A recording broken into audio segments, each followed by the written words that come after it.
आम के बाग में घटी एक डरावनी घटना। दरअसल में मुकेश जो था वो उस रोज़ देर रात बाग में पहरेदारी के लिए गया था। यूँ तो वो रोज़ ही जाता था, लेकिन उस रोज़ जो उसके साथ घटा बहुत ही भयानक था। रात का खाना खाने के बाद मुकेश अपने घर से निकल अपने आम के बागों में पहुंचा। वहाँ जो चारपाई थी उसे बिछाकर वो बड़े ही आराम से उस पर लेट गया और उसके बाद जो था उसने अपनी आंखें बंद कर ली और सोने लगा। तो तभी जो है उसे बड़ी गर्मी लग रही थी। शायद उस रोज़ जो था बाकी दिनों के मुकाबले ज़्यादा गर्मी थी। अब इसी चक्कर में जो था शाम को नींद नहीं आ पा रही थी।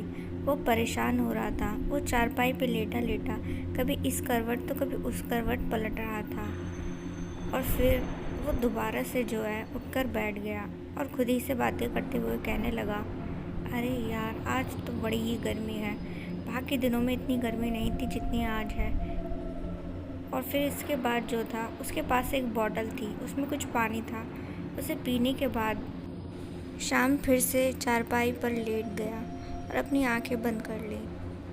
कुछ देर बाद उसे कुछ हलचल महसूस हुई और जैसे ही उसने अपनी आंखें खोली तो उसने देखा कि जो उसकी चारपाई है वो उस जगह पर नहीं थी जहाँ पर उसने बिछाई थी, बल्कि वो कहीं और ही थी। इतना देखने के बाद वो अचानक से उठकर खड़ा हो गया और अपने चारों ओर देखने लगा और सोचने लगा कि यार, ये क्या हुआ? मेरी चारपाई तो उस तरफ थी, ये यहाँ कैसे आई? उसने कहा, नहीं, ये नहीं हो सकता। लगता है मुझे कोई वहम हुआ है। शायद मैं सपना देख रहा हूँ। लेकिन उसने इस चीज़ को महसूस किया कि वो कोई सपना नहीं था, बल्कि हकीकत ही थी। और तभी जो था उसे पायलों की आवाज़ सुनाई दी।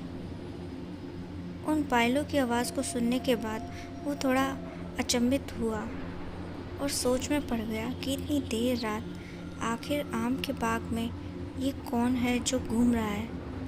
वो अपनी चारपाई से उठने के बाद बाग में यहाँ वहाँ टहलने लगा और देखने लगा कि कहीं कोई चोरी के लिए तो नहीं आया है।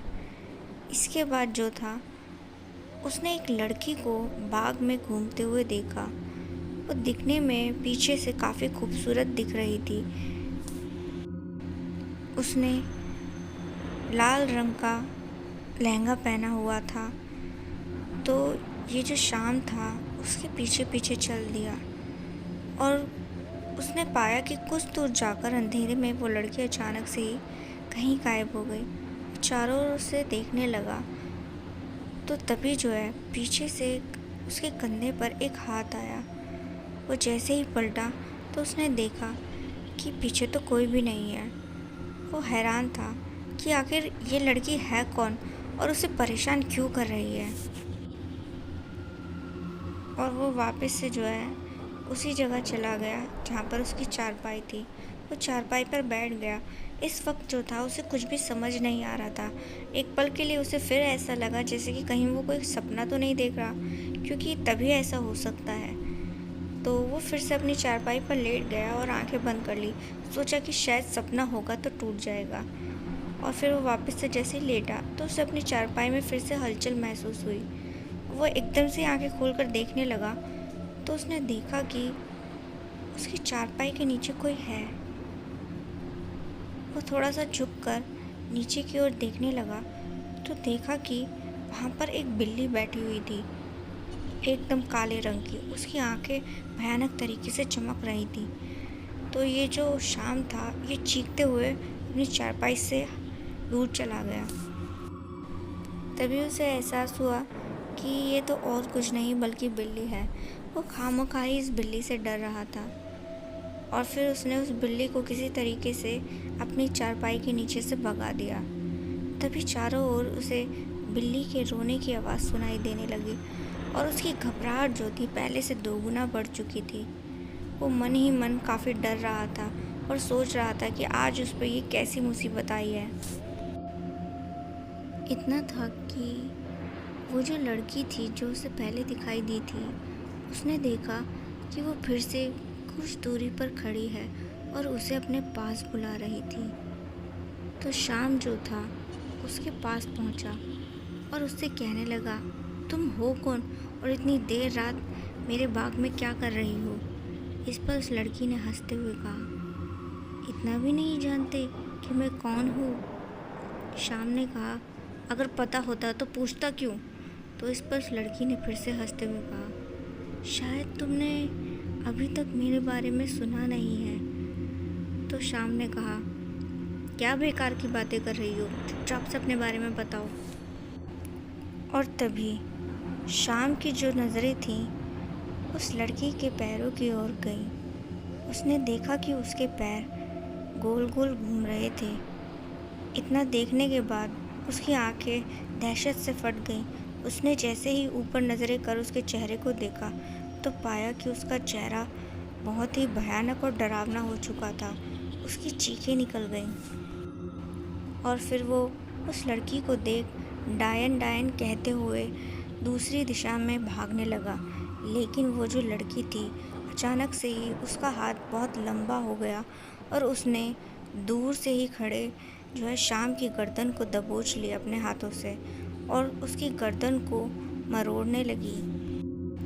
शाम यूं तो डरा हुआ था, लेकिन पूरी हिम्मत दिखाते हुए उसने अपनी गर्दन को उस डायन के हाथों से छुड़वा लिया और वो बाग में से जो है निकलने लगा।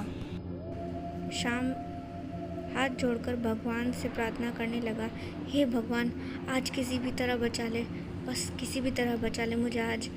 इस तरीके से जो है शाम दौड़ते हुए अपने बाग से बाहर जाने लगा और वो जो डायन थी वो भी बड़ी ही तेज़ी से शाम की ओर चलती हुई आ रही थी।